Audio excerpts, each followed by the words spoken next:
Bonjour à toutes et à tous, c'est Nathalie pour cette nouvelle vidéo du mardi. Donc aujourd'hui, nous sommes le 14 avril. Oui, je dis pas de bêtises, 14. Voilà, toujours comme d'habitude, j'espère que vous avez passé une bonne nuit. Nous ici, se prépare une très très belle journée bien ensoleillée. Donc j'ai plein de choses à faire à la maison, mais je vais aussi faire un petit tour dans le jardin.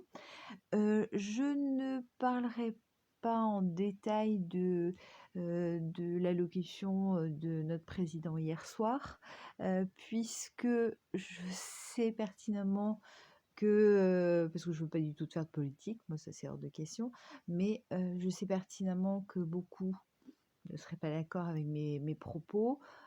Tout ça pour dire que moi, je continue comme toujours, puisque c'est ma philosophie de vie, de voir le verre à moitié plein.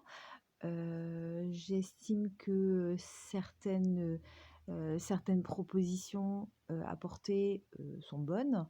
Maintenant, bien sûr, certains vont dire il faut les mettre en place, blabla. Oui, il faut savoir que c'est une crise qui est exceptionnelle. Donc, je pense que n'importe, mais et je dis bien n'importe quel homme politique, enfin président qui aurait pu être en place aurait eu des difficultés. Je pense que certains en auraient eu beaucoup, beaucoup plus. Je donnerai pas de nom.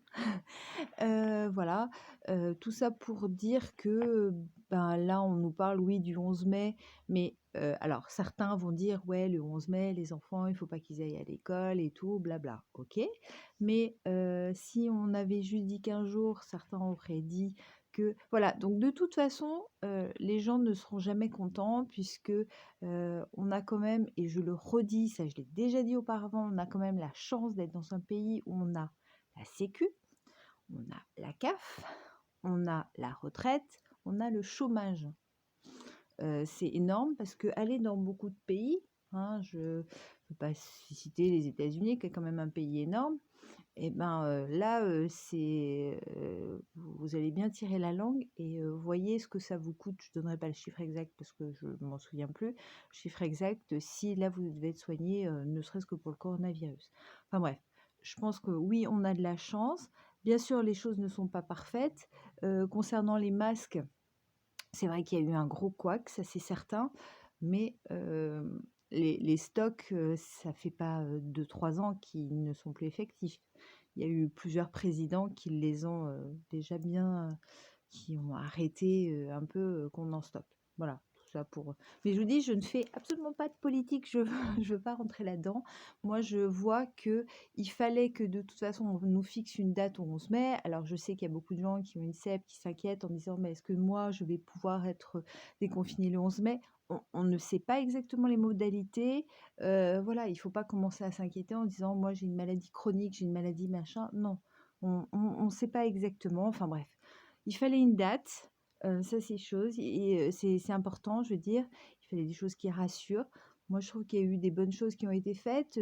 Théoriquement, tout ce qui est personnel soignant vont enfin être augmentés. Bon, pas demain parce que là, il faut que voilà, les caissières, enfin tout. Je pense qu'il y a eu quand même, pour moi, enfin, j'ai senti un discours humain. Alors là, il y a plein de gens qui disent: «Oh là là, elle dit n'importe quoi et tout». Bon, enfin bref, je vous dis, je fais pas de politique, mais voilà, bon, enfin bref. On est là jusqu'au 11 mai ensemble, donc je vous ai dit que je continuais de faire une vidéo tous les jours, je continuerai. Il n'y a pas de souci. Et puis, ben, je vous fais plein, plein de gros bisous et puis je vous dis à demain et demain, petite surprise. À demain, bisous.